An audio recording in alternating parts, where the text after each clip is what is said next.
चलिए, अभी तक हमने बात की थी अबाउट ब्लड एंड लिम्फ, ठीक है, which are transporting materials in our human circulatory system, ठीक है। आज हम बात करेंगे कि ये जो सर्कुलेशन होता है उसके लिए मेन सेंट्रल पंपिंग ऑर्गन क्या है। जैसा कि मैंने आपको बताया था कि हमारी बॉडी में ब्लड को पंप करने के लिए, चाहे वो ऑक्सीजनेटेड ब्लड हो या डीऑक्सीजनेटेड ब्लड हो, सिर्फ और सिर्फ एक ही ऑर्गन प्रेजेंट है, जो कि है आपका हार्ट, ठीक है। तो हार्ट के बारे में हमें इस चैप्टर में बहुत डिटेल में पढ़ना है, ठीक है, about its structure and about it's work और फंक्शन, ठीक है।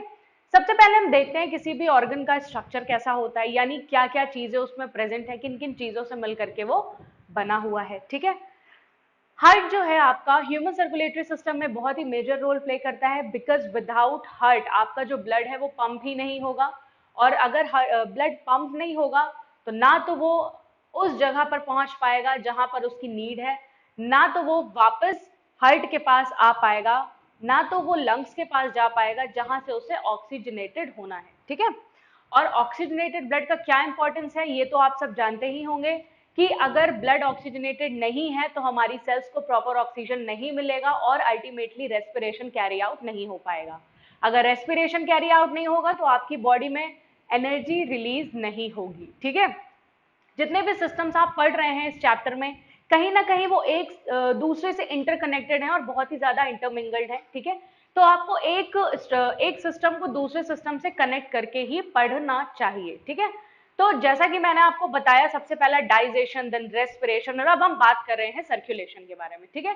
प्रीवियस सिस्टम्स जिन्होंने नहीं पढ़े हैं, प्रीवियस प्रोसेसेस, तो वो पढ़ सकते हैं मेरे लास्ट वीडियोस में, ठीक है। तो यहाँ पर हम बात कर रहे हैं हार्ट के बारे में, ऑलराइट। तो हार्ट में सबसे पहले हम देखेंगे कि हार्ट का स्ट्रक्चर कैसा है, ठीक। हार्ट 99% ह्यूमन बींग्स में लेफ्ट साइड प्रेजेंट होता है, या कुछ एक ऐसे भी होते हैं जिनमें राइट साइड राइट साइड आपका हार्ट प्रेजेंट होता है।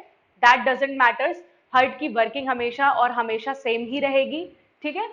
तो चलिए अब बात करते हैं स्ट्रक्चर ऑफ हार्ट की। एक नॉर्मल एडल्ट में जो हार्ट होता है, फर्स्टली वो क्लिंज्ड होता है। क्लिंज्ड क्लिंज्ड फिस्ट मतलब आपकी जो बंद मुट्ठी होती है, ऐसा समथिंग, ऐसा शेप होता है आपके हार्ट का। और इसका वेट कितना होता है एक नॉर्मल अडल्ट में, दैट इज 300 ग्राम्स, ठीक है। ये 300 ग्राम्स का होता है अप्रोक्सीमेटली, ऑलराइट, अप्रोक्स। नाउ इसका शेप कैसा होता है, क्लेंज्ड फिस्ट की तरह होता है। अब हम बात करेंगे, देखिए मैंने आपको जब पढ़ा रही थी मैं लास्ट सिस्टम्स, मैंने आपको बताया था आपकी बॉडी के जितने भी इंपॉर्टेंट ऑर्गन्स हैं, देखिए इंपॉर्टेंट सारे ही ऑर्गन्स हैं, बट और सारे ही सिस्टम भी हैं, लेकिन सारे सिस्टम जो है वो किसी एक पर्टिकुलर मेजर ऑर्गन पर डिपेंड कर रहे हैं, तो ऑब्वियसली वो जो एक पर्टिकुलर ऑर्गन है वो ज्यादा इंपॉर्टेंट हो जाता है, ठीक है। तो वो जो ज्यादा इंपॉर्टेंट ऑर्गन है उसे हमेशा एक स्पेशल ट्रीटमेंट दिया जाता है। स्पेशल ट्रीटमेंट मतलब, क्योंकि अगर बाकी सारी चीजें डैमेज भी हो गई तो वो मेजर ऑर्गन उसे कवर कर सकता है, बट अगर वो मेजर ऑर्गन ही डैमेज हो गया तो कोई भी चांस नहीं है उसे कवर करने का, ऑलराइट। तो उसी तरह यहाँ पर जैसे आपके सर्कुलेटरी सिस्टम की अगर हम बात करें, तो यहाँ पर आपका मेजर रोल प्ले कर रहा है हार्ट। तो हार्ट को ऑब्वियसली कुछ ना कुछ स्पेशल ट्रीटमेंट, स्पेशल प्रिविलेजेस मिल रखी होंगी। वो स्पेशल प्रिविलेजेस क्या हैं? वो ये हैं कि इनमें डबल मेम्ब्रेन स्ट्रक्चर है, और डबल मेम्ब्रेन स्ट्रक्चर के अंदर एक कैविटी है और उस कैविटी में एक फ्लूइड है। जैसा कि मैं आपको बता चुकी हूं कि जब किसी चीज को हम फ्लूइड के अंदर स्टोर करते हैं, फिर उसे हम कितनी भी शेकिंग करेंगे वो डैमेज नहीं होगा, है ना। फॉर एग्जाम्पल आप एक बॉक्स ले लें, बॉक्स में आप कोई जेली लाइक सब्सटेंस या फ्लूइड भर दें और उसके अंदर कोई कांच की आप चूड़ी डाल दें, बैंगल डाल दें, फिर आप उसको कितना भी शेक करेंगे वो बैंगल कभी भी डैमेज नहीं होगी, जबकि वो जो है कांच की बनी हुई है ना, तभी भी वो डैमेज नहीं होगी। तो उसी तरीके से जितने भी आपके बॉडी पार्ट्स हैं, ऐसे मेजर बॉडी पार्ट्स हैं, उनमें डबल मेम्ब्रेन स्ट्रक्चर है। अगर डबल मेम्ब्रेन्स होंगी तो वो ऑटोमेटिकली थोड़ा ज्यादा प्रोटेक्टेड हो गया वो पर्टिकुलर ऑर्गन। और डबल मेम्ब्रेन होने के साथ साथ जब दो मेम्ब्रेन्स रहेंगी, दो मेम्ब्रेन्स के बीच में एक हॉलो स्पेस होगा which is known as cavity, और इस कैविटी में अगर कोई फ्लूइड लाइक स्ट्रक्चर भरा होगा लाइक दिस, तो ये किसी भी टाइप के एक्सटर्नल जर्क्स एंड शॉक से आपके बॉडी ऑर्गन जो भी है उसके इंटरनल पार्ट्स को सिक्योर करता है, ठीक है। तो यहाँ पर भी जो आपका हार्ट है वो भी सराउंडेड बाय डबल मेम्ब्रेन है which is known as pericardium, और pericardial membrane, it is also known as pericardial membrane. Alright, तो ये क्या करती है, प्रोटेक्शन का काम करती है। Now pericardial cavity filled with pericardial fluid, जैसा कि आपने यहाँ पर देखा कि जो आपका हार्ट है वो डबल मेम्ब्रेनस स्ट्रक्चर है, तो इन दो मेम्ब्रेन्स के बीच में थोड़ी सी स्पेस है जिसे मैंने आपको बताया कैविटी बोलते हैं, और उसी कैविटी के अंदर आपका भरा होता है पेरिकार्डियल फ्लूइड। ठीक है, now formed of cardiac muscle, ये बहुत इंपॉर्टेंट पॉइंट है। आपका जो हार्ट है ये कार्डियक मसल का बना हुआ होता है। There is a lot of difference between normal muscles of your body and the cardiac muscles. ठीक है, वो अभी जब मैं मसल्स पे आऊंगी मैं आपको मसल्स का टॉपिक क्लियर करूंगी। ठीक है, तो ये स्पेशल टाइप की मसल्स होती हैं, बहुत ही सॉफ्ट होती हैं, स्मूथ होती हैं, और जैसा कि आप जानते हैं कि आपका हार्ट जो है वो थ्रू आउट लाइफ वर्क करता है। इवन हार्ट ही है पहला बॉडी ऑर्गन, जब आप यूट्रस में होते हो तो पहला बॉडी ऑर्गन जो फॉर्म होता है वो आपका हार्ट होता है। तो तब से लेकर के जब आप मदर के वुम में होते हैं उसके बाद टिल योर डेथ, ये ऐसा बॉडी ऑर्गन है जो कॉन्टिन्यूसली काम करता रहता है। ठीक है, तो it is made up of cardiac muscle, important point है, आपको याद रखना है। अब बात कर लेते हैं इसका फिजिकल स्ट्रक्चर कैसा है। ठीक है, यानी कि हार्ट का फिजिकली कैसा है, कैसा दिखता है, या कितने चैम्बर्स में डिवाइड है, या क्या डिविजन है इसके। ठीक है, तो आप सब जानते हैं कि हमारा जो हार्ट है, जैसा कि आप देख भी रहे हैं यहाँ पर, हमारा जो हार्ट है वो 4 चैम्बर्ड है। यानी ऐसा नहीं है, जो लोअर डेवलप्ड ऑर्गेनिजम्स हैं उनमें भी चैम्बर्स होते हैं, किसी में 3 हो सकते हैं, 3.5 हो सकते हैं, 2.5 हो सकते हैं, 2 हो सकते हैं। ठीक है, ये डेवलप करेगा आपके बॉडी ऑर्गेनाइजेशन पे, या आप कितने ज्यादा डेवलप्ड हैं उस पर डिपेंड करता है completely. As we all know that we are the highest developed organism till now, so we have 4 chambered heart. अभी आपका होमवर्क है कि आपको ये देखना है कि ह्यूमन बींग्स को छोड़ करके, अपार्ट फ्रॉम ह्यूमन बींग्स, कौन से ऐसे एनिमल्स हैं जो कि 4 चैम्बर्ड हार्ट कंटेन करते हैं। ठीक है, आप ये देखिएगा और आपको बहुत इंटरेस्टिंग कुछ फैक्ट्स भी पता चलेंगे। तो जो ह्यूमन हार्ट है वो 4 चैम्बर्ड है, और 4 चैम्बर में होते क्या है, 2 एट्रियम एंड 2 वेंट्रिकल्स, जैसा कि आप डायग्राम में देख भी सकते हैं, 2 अपर एट्रियम्स एंड 2 लोअर वेंट्रिकल्स। ठीक है, now atrium have thinner wall, they receive blood vice versa. देखिए, जब मैंने आपको आर्टरीज और वेन्स बताया था सिंपली, तो मैंने आपको ये बताया था, वहां पर हमने ये पढ़ा था कि जो आर्टरीज आपकी होती हैं वो काफी थिक होती हैं। ठीक है, और जो आपकी वेन्स होती हैं वो काफी थिन होती हैं, है ना, ऐसा आपने पढ़ा था। और ऐसा क्यों हो रहा था, क्योंकि आर्टरीज जो है उनको ऑक्सीजनेटेड ब्लड कैरी करना है टूवर्ड्स दी ऑर्गन्स, और वो कब कैरी कर पाएगी, जब उसे एक स्ट्रॉन्ग पंपिंग मिलेगी, एक स्ट्रॉन्ग पुश मिलेगा हार्ट की तरफ से। अब आप मुझे ये बताइए, जब किसी चीज को कोई स्ट्रॉन्ग पुश मिलता है, और अगर वो बहुत ही डेलिकेट स्ट्रक्चर होगा तो वो तो डैमेज हो जाएगा तुरंत, है ना, आप भी जानते हो ये। तो ऐसा ना हो पाए, किसी भी तरीके से आर्टरीज की वॉल्स को कोई भी डैमेज ना झेलना पड़े, इसलिए आर्टरीज की walls in comparison to veins काफी थिक होती हैं। वहीं अगर हम वेन्स की बात करें तो उनकी वॉल थिक क्यों थी, उनकी वॉल थिन क्यों थी? उनकी वॉल थिन इसलिए थी क्योंकि वो जो आपका डीऑक्सीजनेटेड ब्लड है उसको without any push, without any external pressure और फोर्स, वो सिर्फ उसको कैरी कर रही थी टूवर्ड्स योर हार्ट। ठीक है, तो ये है, ये आपको ध्यान रखना है कि थिकनेस और थिननेस किस पे डिपेंड करती है। ठीक है, तो यहाँ पर सेम चीज है कि जो आपकी एट्रियम की वॉल होती है वो काफी थिन होती है, यानी कि एट्रियम की वॉल थिन होने का सिंपल सा मतलब है कि हमेशा एट्रियम में डीऑक्सीजनेटेड ब्लड आता है। ऑलराइट, अगर एट्रियम में डीऑक्सीजनेटेड ब्लड आएगा तो नॉर्मली जस्ट लाइक वेन्स उसे किसी भी तरीके के प्रेशर से मतलब प्रेशर उसे कोई भी नहीं मिलेगा। जब किसी चीज को कोई प्रेशर नहीं मिलेगा तो उसकी वॉल अगर थिन भी होगी तो भी काम चल जाएगा। ठीक है, तो इसी वजह से जो आपके एट्रिया या एट्रियम्स या एट्रियोल्स होते हैं, इनमें जो इनकी वॉल होती है वो काफी थिन होती है। ठीक है, ये आपको याद रखना है, बिकॉज दे रिसीव ब्लड, क्योंकि ये बॉडी से ब्लड को रिसीव करते रहते हैं। ठीक है, नाउ अब बात करते हैं वेंट्रिकल्स की। वेंट्रिकल्स के बारे में वो पॉइंट मैंने यहाँ इंक्लूड नहीं किया है, but I have mentioned vice versa. It means कि जब हम वेंट्रिकल्स की बात करेंगे तो उसका ऑपोजिट हो जाएगा। ऑपोजिट क्यों हो जाएगा? अभी जब मैं आपको वर्किंग ऑफ हार्ट बताऊंगी कि किस चैम्बर में ब्लड आता है, किस चैम्बर में ऑक्सीजनेटेड आता है या डीऑक्सीजनेटेड, या जो कैरी करने वाली आर्टरीज या वेन्स होती हैं उनका नाम क्या है, ठीक है, तो ये सारी चीजें हम डिस्कस करेंगे इन वर्किंग ऑफ हार्ट, ठीक है, तो आपको थोड़ा और ज्यादा क्लियर होगा जो भी डाउट्स इस टॉपिक में बच रहे हैं आपके। तो जब हम वेंट्रिकल्स की बात करेंगे, तो क्योंकि वेंट्रिकल्स को ऑक्सीजनेटेड ब्लड पहुंचाना होता है आपके सारे बॉडी पार्ट्स में, वही आर्टरीज वाला केस यहाँ पर है कि जब पंपिंग उसे स्ट्रांग मिलेगी तभी वो ब्लड जो है वो पूरे बॉडी पार्ट्स में डिस्ट्रीब्यूट हो पाएगा, और उसी स्ट्रांग पंपिंग मिलने की वजह से आर्टरीज की या आपके यहाँ पर वेंट्रिकल्स की वॉल्स को काफी थिक होना जरूरी है, ठीक है, अदरवाइज वो प्रेशर हैंडल नहीं कर पाएगी और अल्टीमेटली रप्चर हो सकती है, ठीक है। Now, externally atriums are separated by coronary sulcus.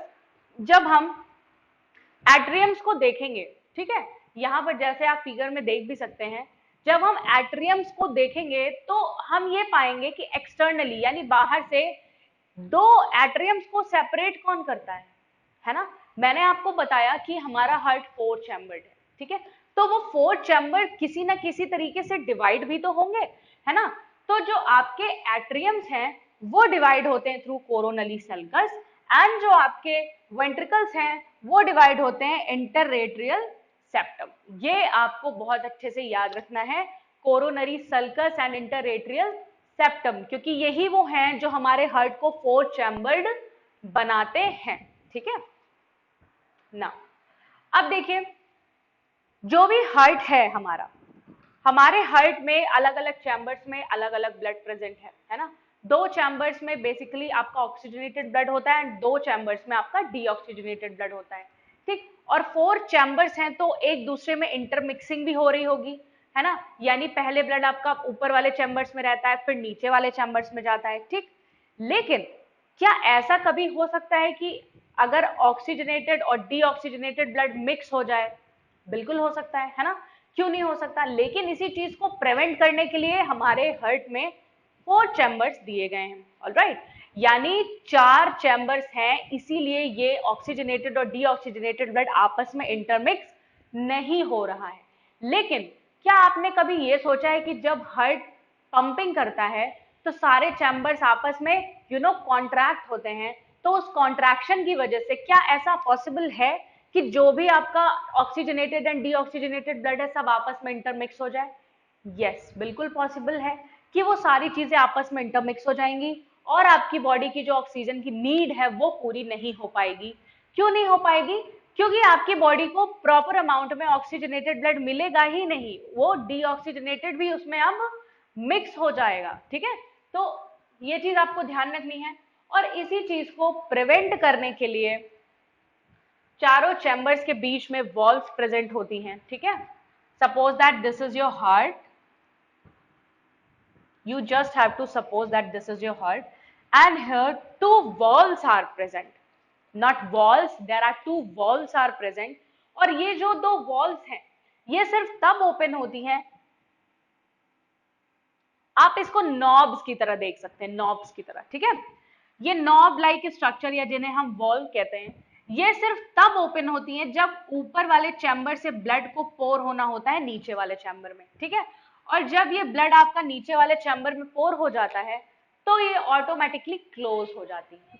जब ये क्लोज हो जाती हैं उसके बाद आपका हार्ट कितना भी कॉन्ट्रैक्शन और रिलैक्सेशन करे, कोई चांस ही नहीं बचता है कि आपका नीचे वाले चैम्बर का जो ब्लड है वो ऊपर वाले चैम्बर में पहुंच जाए, बिल्कुल नहीं पहुंचेगा। क्यों? क्योंकि ये जो रास्ता था उसके पहुंचने का उसको क्लोज कर दिया गया है, ठीक है, तो this is the significance of the walls that we have in our hearts, ठीक है, और ये वॉल्स 2 हैं, 2 वॉल्स हैं, दोनों के नाम हैं, और ये दोनों नाम क्या क्या है? जो राइट साइड में वॉल प्रेजेंट होती है which is known as tricuspid, and in the left side the wall which is present is known as bicuspid or mitral valve, all right, this is also known as mitral valve. So this was all about the structure of the heart, ठीक है, यहां पर हमने discuss किया कि heart का structure कैसा है और कैसे हार्ट एक मेजर इंपॉर्टेंट रोल प्ले करता है in the functioning of a circulatory system. Now we are going to discuss about working of heart. अभी हमने डिस्कस किया about the structure of heart. Now we are going to discuss about the working of और the function of heart. ठीक है, जैसा कि हमने पढ़ा था कि हमारे हार्ट में जो है वो 4 चैम्बर्ड हार्ट हैं. ठीक है, 4 चैम्बर्स हैं. तो उन 4 चैम्बर्स के अपने अपने सेपरेट वर्क्स हैं. ठीक है, कहीं पर ऑक्सीजनेटेड ब्लड आ रहा है, कहीं पर डीऑक्सीजनेटेड आ रहा है. ठीक है, कैसे दोनों सेपरेट रहते हैं या क्या चीजें हैं जो बैक फ्लो को रोकती हैं, ये सारी चीजें हमने हार्ट के स्ट्रक्चर में पढ़ ली हैं. ठीक है, अब हम बात करेंगे कि ये सारा जो भी प्रोसेस है ये कैसे हो रहा है और क्यों ये बोला जाता है कि ह्यूमन बींग्स में डबल सर्कुलेशन पाया जाता है ना. ये सारी चीजें अब हमें देखनी है. तो इसका सबसे पहला हम क्या देखेंगे, सबसे पहली बात बहुत ही बेसिक सी बात है, आप सब जानते हैं कि हार्ट एक ऐसा ऑर्गन है जो थ्रू आउट लाइफ फंक्शन करता है. अगर हार्ट ही काम करना बंद कर दे तो आपकी लाइफ उसी जगह पर स्टॉप हो जाएगी. Right, so heart beat throughout the life, ये सभी को पता होगा. नाउ व्हेन एट्रिया रिलैक्सेस, देखिए अब हम बात करेंगे चैम्बर वाइज. ठीक, जैसा कि आपने पिछले डायग्राम में देखा था कि हमारे हार्ट में 4 चैम्बर्स हैं और उन चारों चैम्बर्स में से जो अपर 2 चैम्बर्स हैं they are known as atriums and और एट्रियोल्स और atria, and the lower 2 chambers of the human heart are known as ventricles. ठीक है, तो यहाँ पर हम चारों चैम्बर्स के बारे में एक एक करके बात करेंगे. सबसे पहले हम बात करेंगे एट्रिया की. ठीक है, क्योंकि एट्रिया अपर साइड में पड़ता है और सबसे पहले जो भी हमारी बॉडी से या कहीं से भी ब्लड आकर के कलेक्ट होता है हार्ट में वो एट्रियम से ही होता है. ठीक है, तो सबसे पहले हम एट्रियल चैम्बर्स की बात करते हैं which is in the form of, we can say or we can represent, they are in the form of left atrium and right atrium. ठीक है, तो सबसे पहले हम देखते हैं कि एट्रियम में किस तरीके से फंक्शनिंग होती है. उससे भी पहले हमें 2 टर्म समझने हैं which are सिस्टोल एंड डिएस्टोल. ठीक है, जो सिस्टोल होता है आपका, सिस्टोल मतलब होता है कॉन्ट्रैक्शन एंड डिएस्टोल मतलब होता है रिलैक्सेशन. सिंपली आप ऐसे समझ सकते हैं, आपका हार्ट जो फंक्शनिंग करता है वो कॉन्ट्रैक्शन और रिलैक्सेशन की वजह से ही पॉसिबल हो पाता है. जब हार्ट कॉन्ट्रैक्ट होता है तो आपकी बॉडी का हार्ट ब्लड आकर के आपके हार्ट में कलेक्ट होता है, एंड व्हेन हार्ट रिलैक्सेस जो भी आपका ऑक्सीजनेटेड ब्लड है या डीऑक्सीजनेटेड ब्लड है वो फोर्सफुली अपने डेस्टिनेशंस पर भेज दिया जाता है. तो ये पूरी जो फंक्शनिंग है वो इस कॉन्ट्रैक्शन और रिलैक्सेशन पर ही डिपेंड करती है. ठीक है, तो जो कॉन्ट्रैक्शन ऑफ हार्ट होता है और contraction is known as systole and the relaxation is known as diastole. तो ये दोनों वर्ड्स आपको ध्यान में रखने हैं, ये आगे बहुत जगह आपको मिलने वाले हैं. ठीक है, सबसे पहले व्हेन एट्रिया रिलैक्सेस, यानी एट्रिया में कोई भी फंक्शनिंग नहीं हो रही है, कुछ भी नहीं हो रहा है, एट्रिया बिल्कुल से रिलैक्स है. क्या है, बिल्कुल ही रिलैक्स है, उसमें कुछ नहीं हो रहा है. तब क्या होगा, तब क्या होता है, यानी ये डिएस्टोल की पोजीशन में है ना. मैंने आपको बताया कि जब कोई भी चीज रिलैक्स हो रही होगी तो वो डिएस्टोल की पोजीशन में होगी, यानी वो जो भी पर्टिकुलर चीज है वो बिल्कुल अपने पूरे स्ट्रक्चर को उसने फैला रखा है. ठीक है, यानी वो डिएस्टोल पोजीशन में है. तो जब आपका एट्रिया रिलैक्स होगा यानी डिएस्टोल की पोजीशन में होगा, तो जो आपका ब्लड है from vena cava goes into right atrium. अब यहां पर देखिए, सबसे पहले हम बात करेंगे राइट एट्रियम की, उसके बाद बात करेंगे लेफ्ट एट्रियम की. ऐसा क्यों, क्योंकि हम अभी अपर चैम्बर्स की बात कर रहे हैं, बट अपर चैम्बर्स में भी तो 2 चैम्बर्स है ना. मैंने आपको बताया कि आपके जो एट्रियम्स है इनको 2 चैम्बर्स में हम रिप्रेजेंट करते हैं which is left and right. तो सबसे पहले यहां पर हम बात कर रहे हैं अबाउट राइट एट्रियम. तो राइट एट्रियम में आकर के वेना केवा से ब्लड कलेक्ट हो जाता है.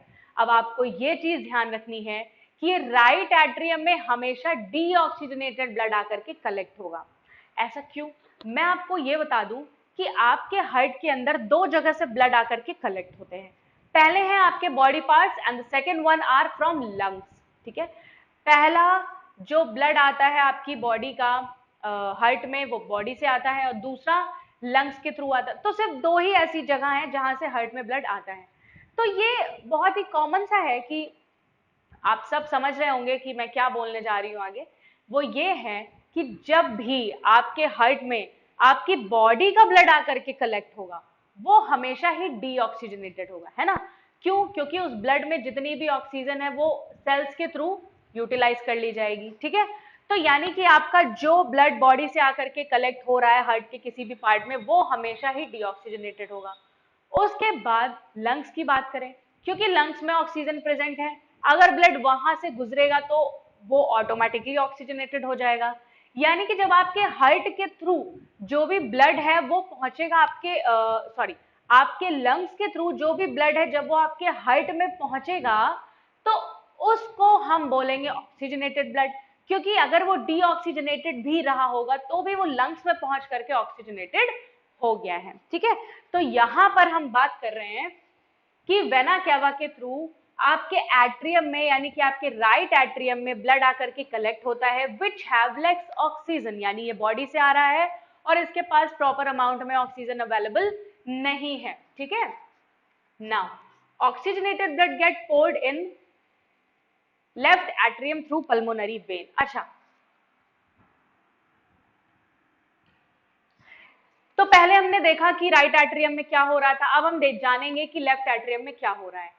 जैसे राइट एट्रियम के पास डीऑक्सीजनेटेड ब्लड लेकर के आया गया था, सेम उसी तरह लेफ्ट एट्रियम के पास ऑक्सीजनेटेड ब्लड लेकर के आया जाएगा थ्रू पल्मोनरी वेन, ठीक है।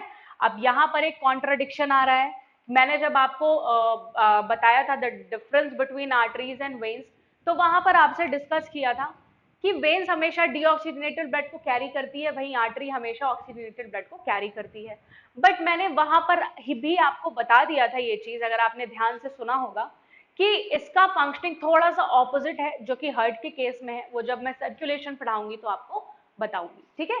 तो यहाँ पर वही है, वही कॉन्ट्राडिक्शन आ रहा है। आप देख सकते हैं कि हमेशा ही वेन जो है वो ऑक्सीजनेटेड ब्लड कैरी करता है, बट इस जगह पर जो पल्मोनरी वेन है, ओके, जो पल्मोनरी वेन है ये ऑक्सीजनेटेड ब्लड लेकर के आती है लंग से और आपके लेफ्ट एट्रियम में पोर करती है। तो ये पॉइंट आपको बहुत ही ज्यादा ध्यान रखना है और अपने दिमाग में बिठा लेना है बिल्कुल से, कि जो पल्मोनरी वेन है वो कभी भी डीऑक्सीजनेटेड ब्लड को कैरी नहीं करेगी, वो हमेशा ऑक्सीजनेटेड ब्लड को कैरी करेगी, ठीक है।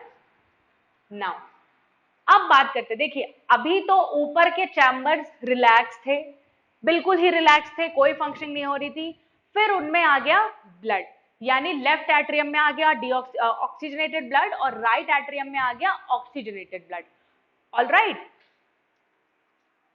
सॉरी आई हैव मिस्टेकन, आपके लेफ्ट एट्रियम में आ गया ऑक्सीजनेटेड ब्लड और राइट एट्रियम में आ गया डीऑक्सीजनेटेड ब्लड, है ना। तो अब इसके बाद आपके हार्ट की फंक्शनिंग शुरू होती है ना, क्योंकि अब ब्लड आ गया है, अब हार्ट को उसका कुछ ना कुछ तो करना है। हार्ट अपने पास रोक के तो रख नहीं सकता, और वो चाहे भी तो नहीं रोक सकता। क्यों? क्योंकि हार्ट में मतलब बिल्कुल से क्या होते रहते हैं, कॉन्ट्रैक्शन एंड रिलैक्सेशन की प्रोसेसेस ये होती रहती हैं, तो वो चाह कर भी उस ब्लड को अपने पास कलेक्ट नहीं रख सकता ज्यादा समय के लिए, ठीक है। तो अब फंक्शनिंग हार्ट की स्टार्ट होती है। अब क्या होगा, नाउ एट्रिया कॉन्ट्रैक्ट्स। अब क्या होता है, देखिए जो आपके एट्रियम्स हैं वो हो जाते हैं कॉन्ट्रैक्ट, कॉन्ट्रैक्ट मतलब वो सिस्टोल हो जाते हैं।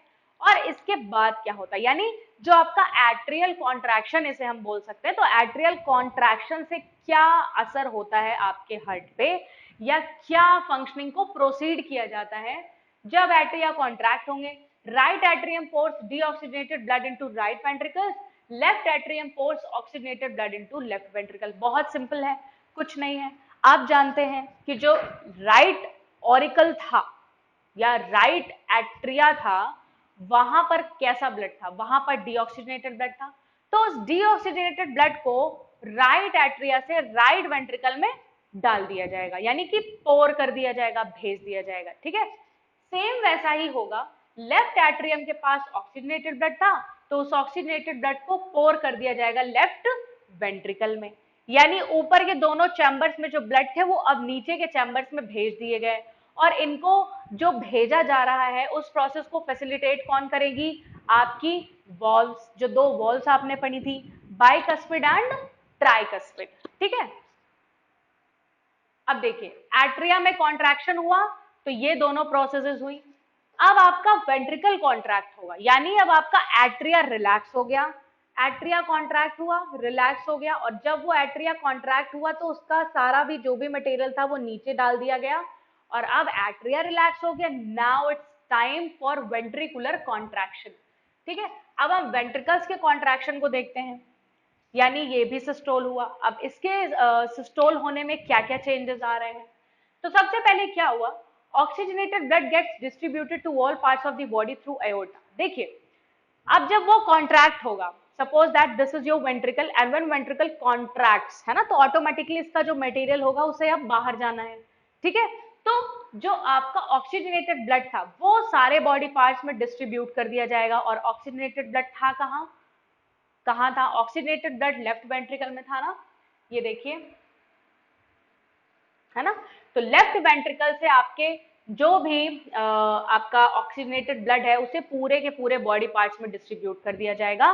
और ये जो डिस्ट्रीब्यूशन होगा ये होगा थ्रू एओर्टा, जो कि लार्जेस्ट आर्टरी है आपकी बॉडी की। ये बात भी आप याद रखिएगा कि aorta is the largest artery of your body and which helps in the distribution of oxygenated blood to all parts of the body after ventricular contraction. ये आपको याद रखना है, ठीक है। तो ये तो ऑक्सीजनेटेड ब्लड आपकी पूरी बॉडी में पहुंच गया। अब क्या होगा, जो डीऑक्सीजनेटेड ब्लड था, यानी कि जो आपके राइट एट्रियम या राइट वेंट्रिकल में जो ऑक्सीजनेटेड ब्लड था, सॉरी डीऑक्सीजनेटेड ब्लड था, उस ब्लड को ट्रांसपोर्ट कर दिया जाएगा लंग्स के पास, है ना। अब यहीं पर आपका सर्कुलेशन और रेस्पिरेशन इंटरकनेक्टेड हो गया, यानी कि जो अब डीऑक्सीजनेटेड ब्लड है जो राइट वेंट्रिकल से होकर के लंग्स के पास जाना है। क्यों जाना है? इसलिए जाना है क्योंकि लंग्स के पास ऑक्सीजन है और ऑक्सीजन ही आपके ब्लड को ऑक्सीजनेटेड बना सकती है, ठीक है। तो उस ब्लड को लंग्स के पास भेज दिया जाता है, यानी आपके डीऑक्सीजनेटेड ब्लड को, ठीक है। उसके बाद जब ब्लड का ऑक्सीजनेशन हो जाता है लंग्स के अंदर, तो लंग से वापस से वो जो ब्लड है वो हार्ट के पास भेज दिया जाता है और फिर ये साइकिल ऐसे ही कंटिन्यू रहती है, ठीक है। तो then oxygenated blood comes back to heart, और जब वही ब्लड वापस आता है हार्ट के पास, हार्ट से ही गया, हार्ट के पास वापस आया, फिर गया, फिर वापस आया, this is known as double circulation. ये क्वेश्चन बहुत ही ज्यादा फ्रीक्वेंटली आस्क्ड है कि एक्सप्लेन डबल सर्कुलेशन और what is double circulation by board. तो ये आप जो है याद रखिएगा कि इसी को हम डबल सर्कुलेशन, यानी ये पूरी जो फंक्शनिंग है, और उसके बाद लंग्स से देखिए यहाँ पर जो आपका लेफ्ट एट्रियम में ब्लड आ रहा है, ठीक है, ये भी आपका लंग्स से आ रहा है और यहां से आने के बाद फिर से लंग्स में भेजा गया, फिर से वापस आया, है ना। तो यहाँ पर 2 बार सेम प्रोसेस रिपीट हो रही है। इसी वजह से इस पूरी फंक्शनिंग को, यानी circulation in human beings is known as simply double circulation. तो ये आपको बहुत ही ज्यादा याद रखना है। Now when ventricles contract atria relax, ये मैं आपको पहले भी अभी मैंने बताया कि जब जब वेंट्रिकल्स कॉन्ट्रैक्ट होंगे तो एट्रिया रिलैक्स होंगे, या आपके जब एट्रिया कॉन्ट्रैक्ट होंगे तो वेंट्रिकल्स हमेशा रिलैक्स्ड पोजीशन में रहेंगे। तो यही फंक्शनिंग है जो चलती रहती है थ्रू आउट दी लाइफ, जो कि एक बहुत ही बहुत ही मेजर प्रोसेस है, हमारी लाइफ का बहुत ही अच्छा पार्ट है, और अगर ये ना हो तो लाइफ पॉसिबल नहीं है। तो आई गेस आपको functioning of heart and structure of heart बहुत अच्छे से समझ में आ गया होगा। जब भी आपसे कोई भी चीज पूछी जाए, सपोज दैट कि बोर्ड आपसे सिर्फ इतना पूछ ले एक्सप्लेन हार्ट, ठीक है, तो आपको ऐसे ही 2 या आप अगर 2 से ज्यादा कैटेगरीज में डिवाइड करके एक अच्छा सा आंसर रिप्रेजेंट कर सके तो वैसे ही करिएगा, इससे मार्क्स बहुत अच्छे गेन होते हैं, ठीक है। और कोशिश करिएगा हमेशा कि बहुत ज्यादा लेंथीएस्ट आंसर लिखने की कोशिश मत करिएगा। आप ऐसे ही पॉइंट वाइज आंसर लिख के अपने पॉइंट्स को एक्सप्लेन कर सकते हैं। क्यों? क्योंकि जब एग्जामिनर को कम में पूरा आंसर मिल जाता है तो वो ज्यादा सेटिस्फाइड होता है, ठीक है। So this was all about your heart, its structure and it's functioning.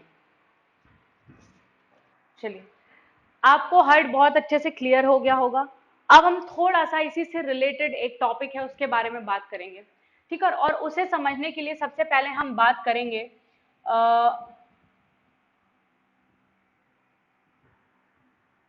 Warm blooded and cold blooded animals. ये टर्म्स आपने कई बार सुन रखे होंगे, ठीक है, लेकिन इसके बारे में हम समझते हैं कि क्या होते हैं। देखिए, वार्म ब्लडेड एनिमल्स बेसिकली वो होते हैं जो कि अपने बॉडी इंटरनल बॉडी टेम्परेचर को मेंटेन करते हैं और आउटर टेम्परेचर पे, इन्वायरमेंटल टेम्परेचर पे बिल्कुल भी डिपेंडेंट नहीं रहते हैं। यानी कि फॉर एग्जाम्पल जब हमें बहुत ज़्यादा ठंड लगती है देन वी स्टार्ट शिवरिंग, ठीक है, हम शिवरिंग करना स्टार्ट कर देते हैं, कांपना स्टार्ट कर देते हैं, जिससे एनर्जी जल्दी जल्दी प्रोड्यूस होती है, ठीक है, यानी हमारा ग्लूकोज ब्रेक डाउन होता है और एनर्जी प्रोड्यूस होती है, उसी के साथ साथ हीट भी लिबरेट होती है, ठीक है।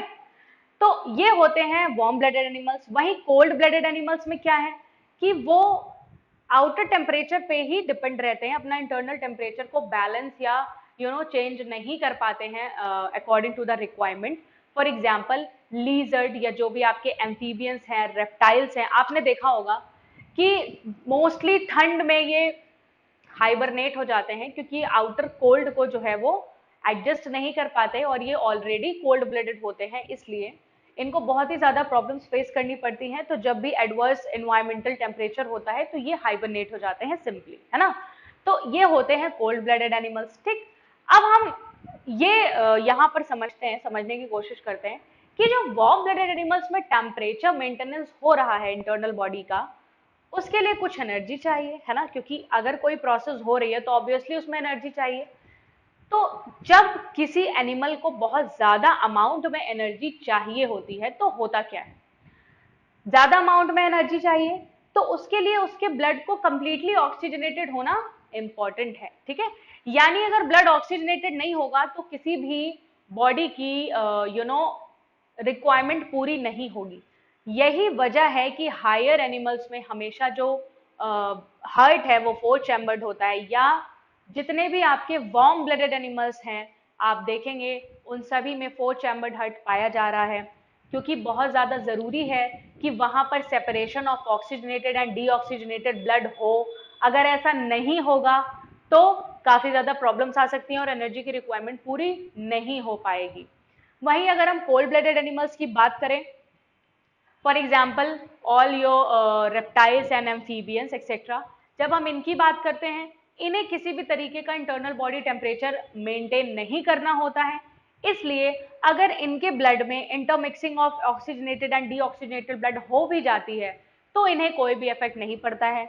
इन्हें लेस एनर्जी चाहिए और इसीलिए ये आराम से अपनी प्रोसेसेस कंटिन्यू करते रहते हैं, ठीक है। So that is the difference between warm blooded animals and cold blooded animals, and the answer of why they have always 4 chambered heart and they have 3 chambered, 2.5 and 2 chambered heart, ठीक है। तो I guess आपको इस question का answer मिल गया होगा, NCERT में पूछा भी गया है और काफी इंपॉर्टेंट क्वेश्चन है ये, ठीक है। चलिए अब हम बात करते हैं अबाउट ब्लड प्रेशर, ठीक है। ये भी आपसे ब्लड या हार्ट से ही रिलेटेड टॉपिक है, बहुत ही छोटा सा टॉपिक है बट इंपॉर्टेंट है। ब्लड प्रेशर के बारे में आप जनरली सुनते रहते होंगे अपने घरों वगैरह में, बीपी हाई है, बीपी लो है ना। तो सबसे पहले हम जानेंगे इस टॉपिक में कि ब्लड प्रेशर एग्जैक्टली है क्या। उसके बाद हम बात करेंगे कि हाई ब्लड प्रेशर या लो ब्लड प्रेशर या इनके कॉजेज, ठीक है, या नॉर्मल ब्लड प्रेशर, ये सारी चीजें क्या होती हैं। तो सबसे पहले समझते हैं कि what is blood pressure. Hydrostatic pressure exerted by blood on the walls of blood vessels. देखिए अभी हम आर्टरीज और वेन्स की फंक्शनिंग पढ़ते आ रहे हैं, सर्कुलेशन में भी और आर्टरीज और वेन्स के बारे में भी, या किस तरह से आपका हार्ट जो है वो ब्लड को पंप करता है। जब कोई भी चीज को पंप किया जाएगा तो उसको जो ले जा रही होगी या लेकर के आ रही होगी, कोई भी ट्यूब है, कोई भी आर्टरी है, वेन है, तो उस पर ऑब्वियसली कोई ना कोई प्रेशर पड़ेगा, ठीक है।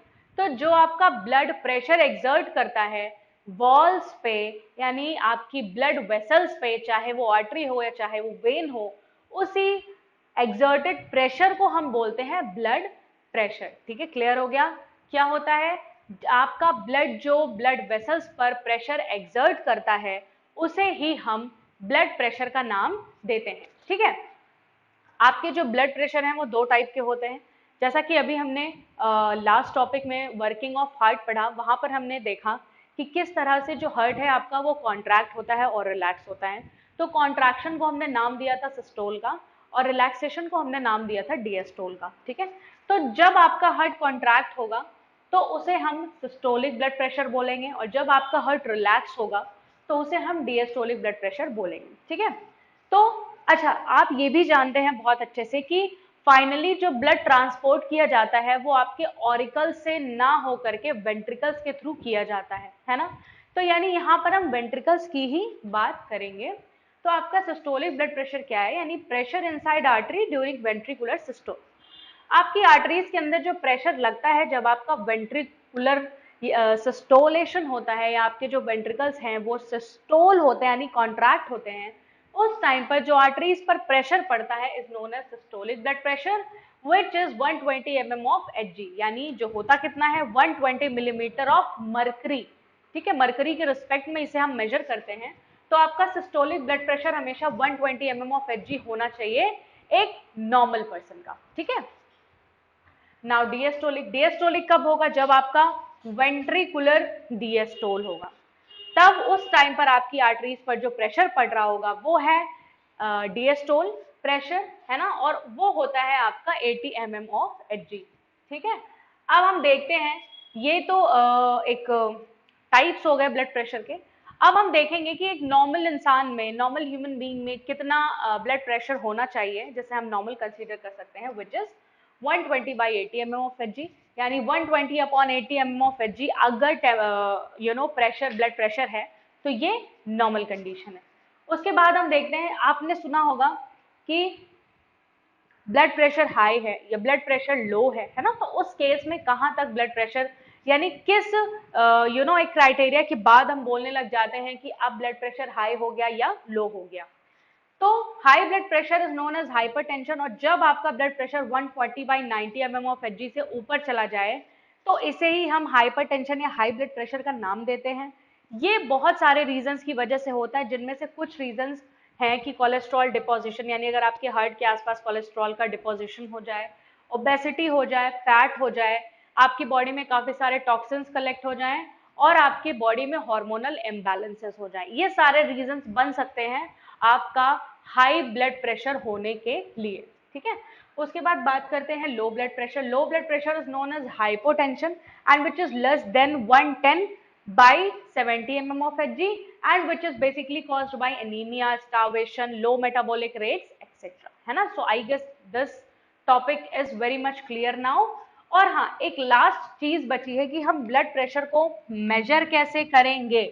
ठीक है, ये तो हमने पढ़ लिया कि ब्लड प्रेशर क्या है, कितने टाइप के हैं, किसको हम नॉर्मल कंडीशन मान सकते हैं, किसको हाइपरटेंशन बोल सकते हैं, किसको हाइपोटेंशन बोल सकते हैं। ठीक है, लेकिन ये सारे कैलकुलेशंस हम करेंगे कैसे, यानी किस इंस्ट्रूमेंट के थ्रू हम जानते हैं ये सब। तो जो आपका इंस्ट्रूमेंट है जिसके थ्रू ब्लड प्रेशर मेजर किया जाता है इज नोन एज स्फिग्नोमैनोमीटर। ये आपको याद रखना है कि इस इंस्ट्रूमेंट को हम बोलते हैं स्फिग्नोमैनोमीटर। चलिए अब हम समझ लेते हैं हार्ट बीट के बारे में। जब आपका हार्ट एक कंप्लीट कॉन्ट्रैक्शन एंड रिलैक्सेशन का साइकिल कंप्लीट करता है, यानी कॉन्ट्रैक्शन एंड रिलैक्सेशन का साइकिल कंप्लीट होता है हार्ट में, तो उस एक साइकिल को ही हम हार्ट बीट बोलते हैं। ठीक है, so complete contraction and relaxation of heart is known as heart beat, और एक एवरेज हार्ट बीट होती है पर मिनट 70 to 72 टाइम्स, यानी एक मिनट में आपका जो हार्ट है वो 70 से 72 टाइम्स यू नो बीट करता है, और ये बढ़ भी सकता है और लो भी हो सकता है। ठीक है, अगर आप को बहुत ही ज्यादा इलनेस वगैरह फील हो रही है, ठीक है, आप कोई हैवी एक्सरसाइज कंडक्ट नहीं कर रहे हैं, तो आपका ये जो आपका हार्ट बीट है लो भी हो सकता है। और अगर आप किसी चीज को लेकर के काफी ज्यादा एक्साइटमेंट में हैं, या आप रनिंग कर रहे हैं, या ऐसा कुछ कोई हैवी विगोरस एक्सरसाइज कर रहे हैं, उस टाइम पर आपकी हार्ट बीट 70 से 72 से ज्यादा भी हो सकती है, विच इज कंप्लीटली नॉर्मल। और हार्ट बीट को मेजर करने के लिए जो अपैरेटस यूज होता है that is your stethoscope, alright, is known as stethoscope. तो ये आपको याद रखना है। और हम सिंपली हार्ट बीट को काउंट कर सकते हैं by counting your pulse rate, यानी आपने देखा होगा डॉक्टर यहां से चेक करते हैं this is your pulse rate, और यहीं से आपकी हार्ट बीट को भी बताया जा सकता है।